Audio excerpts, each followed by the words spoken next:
Coach, consultant, formateur, des métiers qui se complètent et se différencient. Vous vous êtes déjà demandé quelles sont les similitudes et les différences entre ces trois métiers? Eh bien, c'est ce que nous allons voir dans cette vidéo. Pour commencer, parlons des points communs entre ces trois métiers. Premier point commun, dans les trois cas, l'objectif principal est d'aider les clients ou encore les apprenants à progresser, à résoudre des problèmes ou encore à atteindre des objectifs spécifiques. Deuxième point commun, pour être un coach, consultant ou encore formateur, il faut généralement être un expert dans un domaine précis. On ne s'improvise pas coach, formateur ou encore consultant sans expertise comme ça du jour au lendemain. Troisième et dernier point commun, la communication. C'est un élément clé dans ces métiers. Il faut être capable d'écouter, de comprendre et surtout de transmettre des informations de manière claire et efficace. Maintenant, intéressons-nous aux différences. Le coach. Un coach aide les personnes à explorer leurs propres ressources et à trouver leurs propres solutions. Il s'agit d'un accompagnement personnalisé qui vise à améliorer la performance ou encore le bien-être.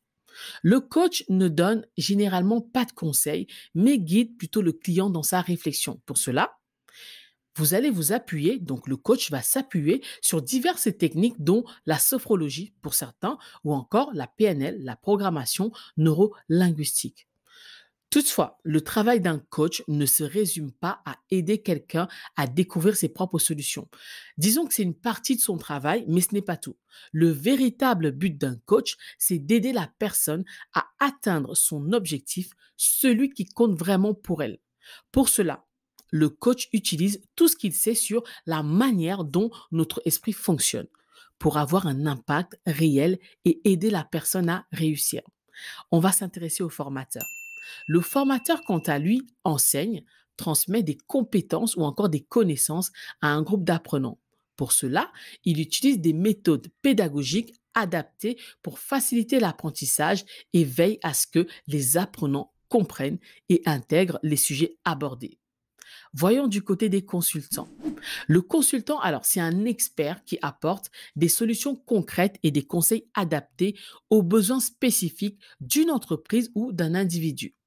Il analyse les problématiques et propose des stratégies et met en œuvre également des actions pour améliorer la situation. Alors, lequel choisir parmi ces trois métiers? Eh bien, tout dépend de vos objectifs, de vos compétences, mais surtout de vos préférences personnelles.